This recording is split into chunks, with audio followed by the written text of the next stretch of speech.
if I would have died today, would I be happy with the way that I was living? I can't share the woman I'm becoming without first letting you know where I've been and what I'm stepping out of. God literally saved my life.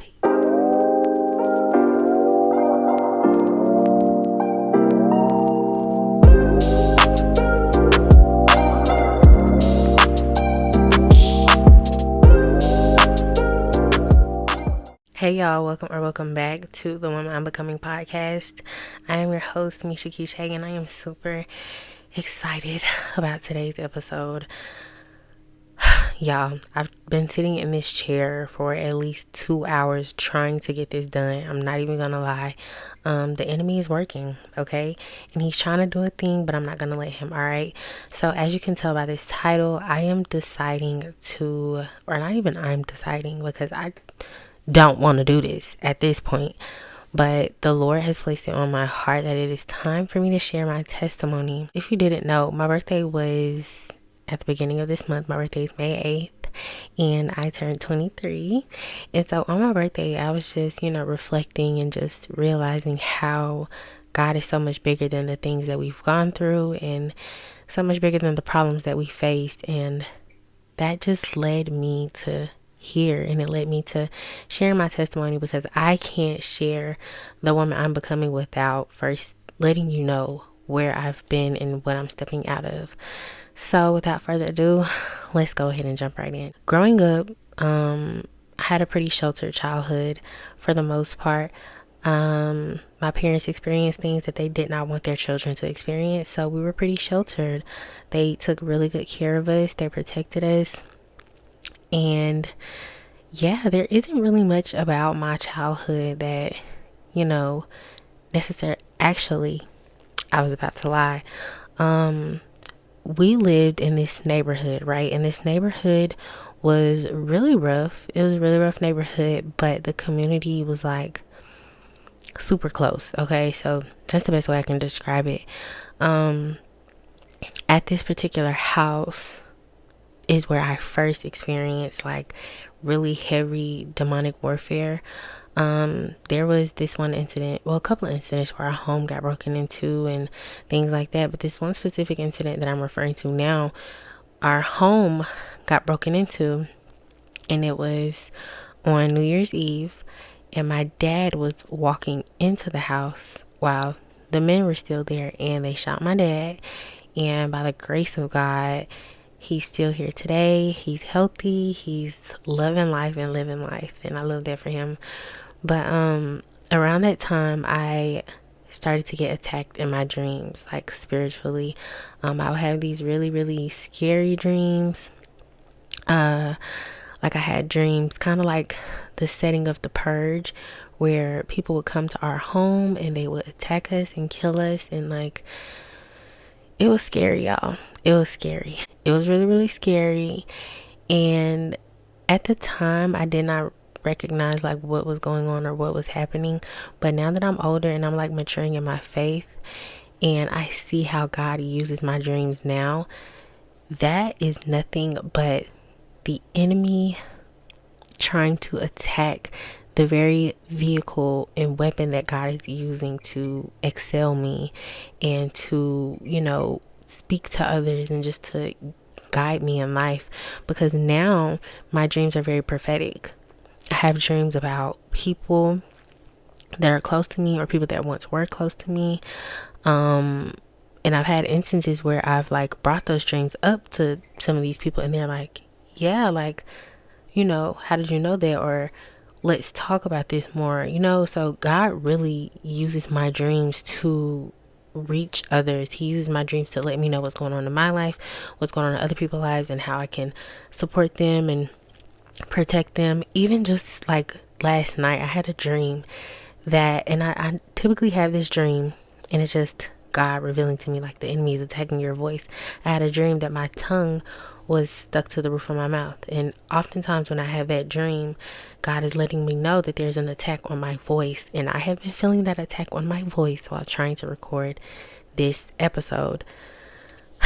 So that just shows proof that like what God plans to use for his glory, the enemy will attack 10 times harder than any other area of your life. So if you're experiencing warfare in your dreams, in your relationships, if you're experiencing intense warfare in, like, sexual immorality, those are areas in your life where God plans to show his glory. Okay, so just keep that in mind.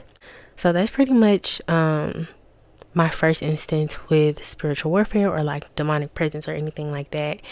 And at that time, I started to have increased anxiety because these dreams kept me from sleeping at night. I was having depression because of like everything surrounding that dream and how it made me would feel and things like that. So early on, I was experiencing like all of these big emotions, stress, anxiety, depression,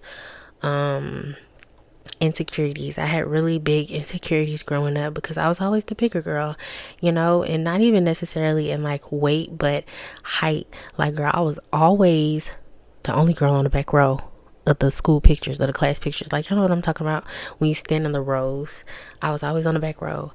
And I just always kind of like stuck out like a sore thumb, I felt like. And I didn't like that.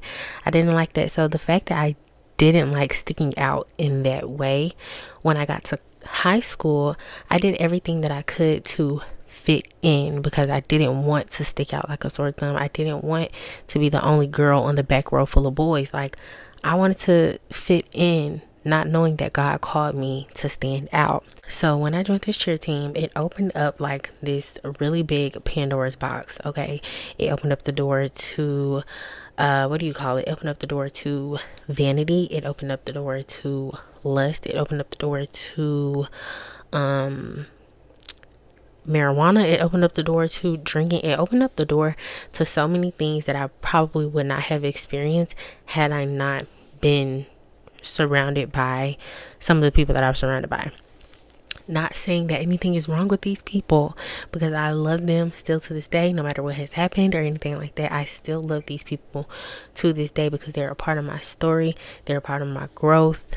They knew me at my lowest and they still were there with me in those moments. So when I was in high school, I didn't want to stick out like a sore thumb. So whatever my friends was doing, I was doing. If my friend wanted to go smoke, we're gonna smoke. If my friend wanted to get drunk, we're gonna get drunk. I got drunk for the first time at 17. I got high for the first time at 16. Marijuana was my vice. I used to smoke whenever I could with my friends. It also got to a point where I would smoke before going to school. And y'all, these are things that like I've told nobody, like things that my parents don't even know. So this is very nerve-wracking, but I have to get it out there because I know that this is what God is calling me to do in this season of my life. So yeah, it got to the point where I would smoke before school. I would get in my car, drive to my friends, smoke. I would go around the corner from my house, sit on the sidewalk, smoke. I would do whatever I could to smoke, and that became an addiction of mine. And a lot of people are like, oh no, I'm not addicted to marijuana. You can't be addicted to marijuana. You can very much be addicted to marijuana. I was addicted to marijuana, like truly. I was doing whatever I could to fit in, okay? And as I got to college, which was in 2020 during the COVID year, classes were online, completely online. I didn't really have any friends in college or that year. I ended up going with this girl who I was like really close with in high school, but even before we went to college, we were having like a little tiff or whatever, so we weren't necessarily as close as we had later on gotten. So it was still kind of new to me. It was still kind of fresh. I was missing my family a lot, missing my parents, missing my brothers, my brother and my sister and my cousins and everything. I was just missing everybody. And so because I had more freedom and more, range in college, I started to smoke every single day. My addiction got more intense because I could cover up those feelings now. Like, I could cover up those feelings without feeling, shame or like guilt of coming home and being like, oh, I wonder if they know that like I'm high or something, or I wonder if they know that I was smoking or anything like that, and not having to worry about my car smelling like marijuana because I'm in a whole nother city, you know, things like that. And so I would smoke every day. And I also got a hold of some fake IDs, and I would get drunk every weekend. So at this point in my freshman year, I am completely addicted to marijuana, and I am basically borderline alcoholism. Like, just thinking about what that looks like for a freshman in college. I was 18 years old, smoking every single day, getting drunk every single weekend. I'm talking about we would buy bottles of alcohol, and over the weekend it'll be gone, and the next weekend we would go get more bottles of alcohol and it will be gone. Four Locos, Club Tails, whatever we could, bootleggers, whatever we could get and put our hands on was what we were ingesting. And it was rough. Like, I can't, just thinking about it like that, I can't believe that I was there at one point, but that was my life. I also forgot to mention in high school, and or I'm kind of jumping all over the place, y'all, but please be mindful. I've been sitting and I've tried to do this like 3 or 4 times, so my mind is kind of all over the place. In high school, I also experienced suicidal thoughts, and I also experienced homosexuality. Like, that was something that was a part of my life before Christ. Suicidal thoughts and homosexuality, and those things kind of trickled on into college as well. So, you know, when I'm not high or when I'm not drunk, I'm depressed. I'm severely depressed, severely anxious, severely stressed. And I'm like, God, if this is life, I don't want it. Like, if this is what life is, I don't want it. I never acted on it, but I did have those thoughts of like, I don't want this to be my life. I don't want this to be what I experience or what I go through, right? During my freshman and my sophomore year, I was just drinking and smoking, drinking and smoking, drinking and smoking. Doing really good in school still at the same time, but like having to balance this life that I was living, having to balance this lifestyle that I was living. Being sad, depressed, anxious, frustrated, but also trying to show up in front of my family as like happy, excited, you know, joyful, all of these things, because I'm away at school. I don't want them to be worried about me while I'm away at school. I don't want them to know like what I'm truly feeling deep down inside while I'm away. I don't want them to stress, you know. So I'm trying to put on this bold face and just experiencing all of these things, and I had no outlet. I had no way to express what I was feeling until I started talking to this guy, and he introduced me to journaling. And that is where at the time, y'all, I was in like my whole spiritual thing. At the time, I called it shadow work. That was where I was doing my quote unquote shadow work. But girl, it was really just God healing me. God healing the things deep inside of me that I did not know was there, the things that I tried to cover up, the things that I wanted no one to see, the shame that I held, the guilt that I held, and everything like that. And so when I got introduced to journaling, I didn't even notice what I was doing, but I was praying to God, and I was asking God to like to heal me and to show me like the way to go.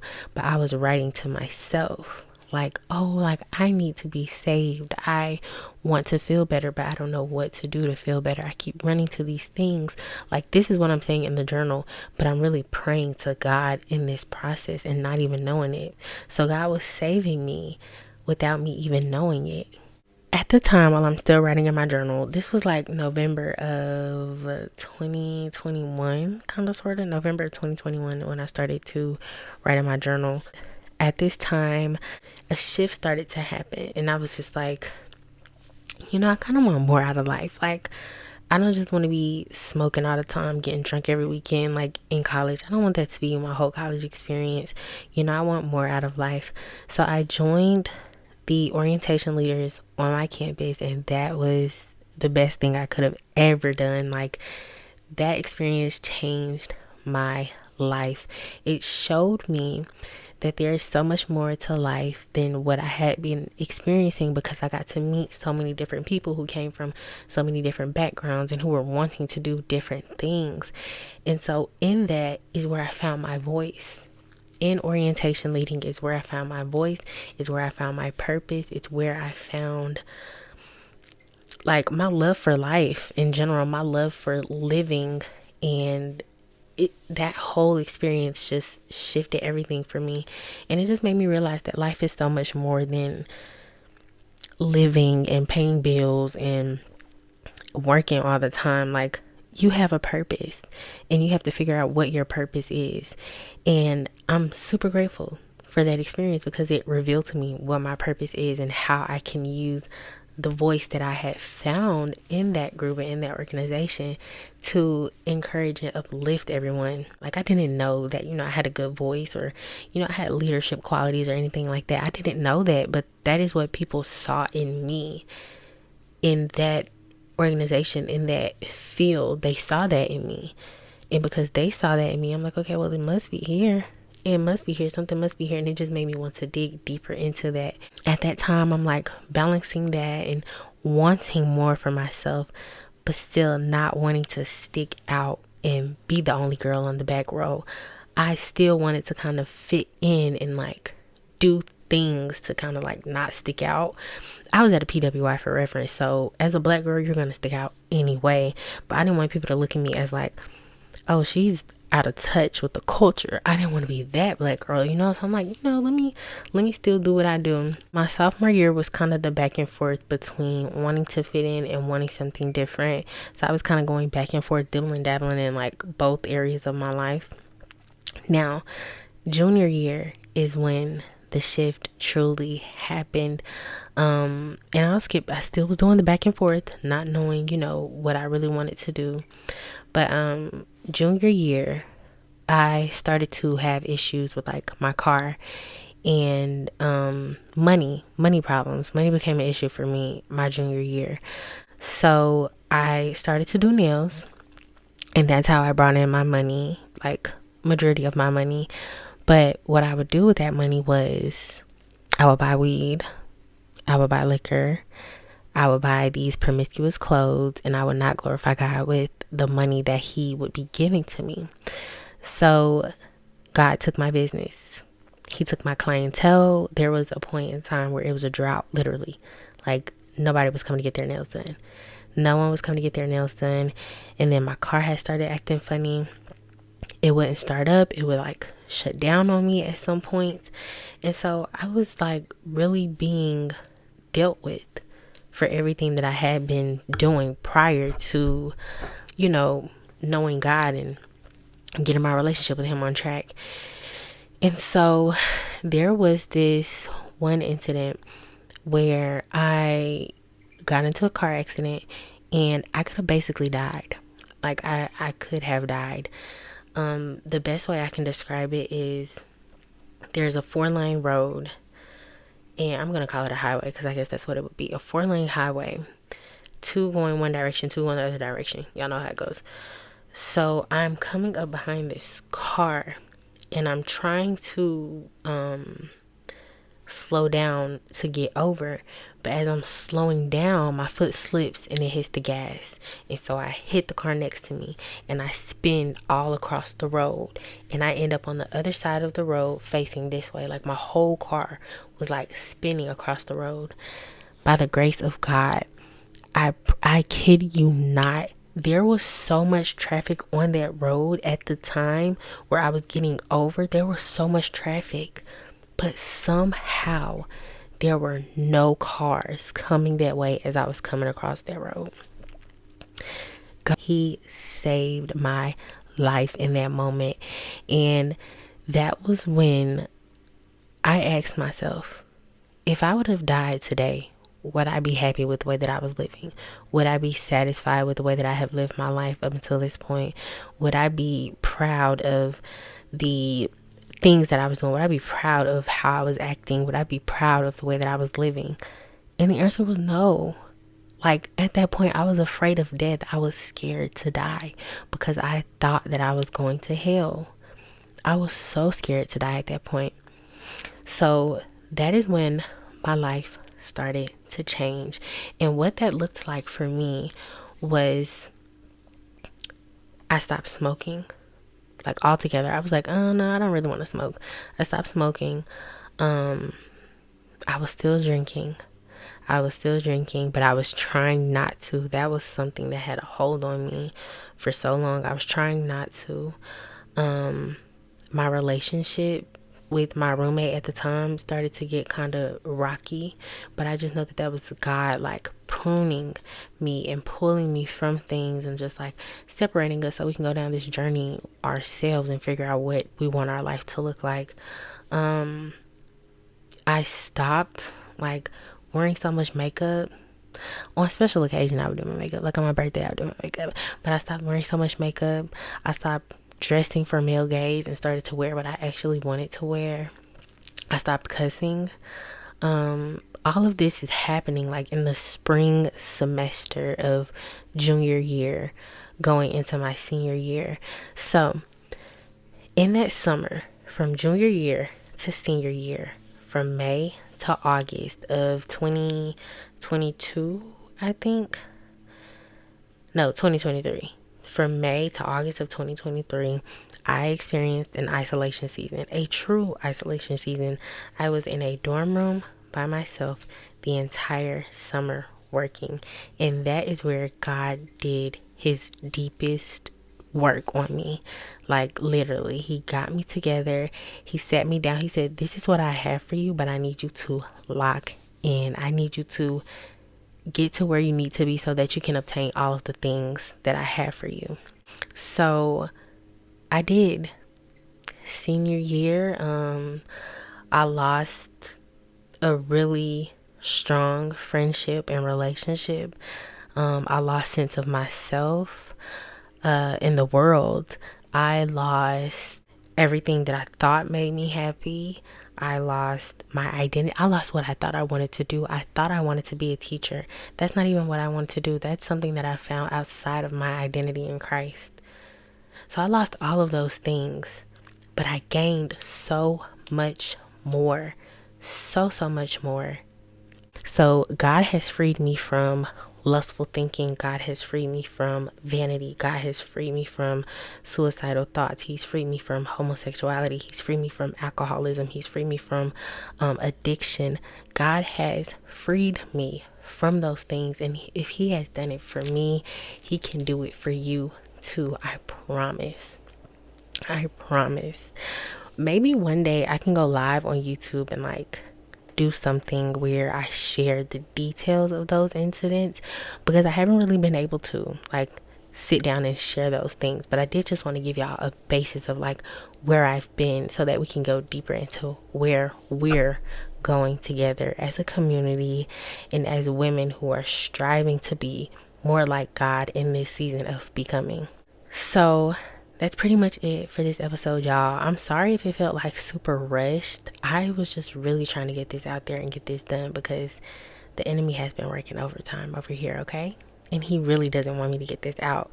So thank you so much for watching and tuning in, and I hope that there's something that I said or an experience that I've gone through that I have shared with you all that you can relate to and understand that if God did it for me, he can do it for you too, okay? I love y'all so much. Don't forget to like, comment, and subscribe. Also follow us on Instagram at TWIB pod. Okay, I'm going to put it on the screen here. Follow us on Instagram. Tag us. Let us know what you think about the episode. I am thoroughly appreciative for all the love that I have been receiving on the first 2 episodes of this podcast. Y'all just don't know that y'all are answered prayers, okay? So I am super grateful and super thankful for y'all, all right? I love you so much, and God loves you so much more, and I will see you in the next episode of The Woman I'm Becoming. Bye.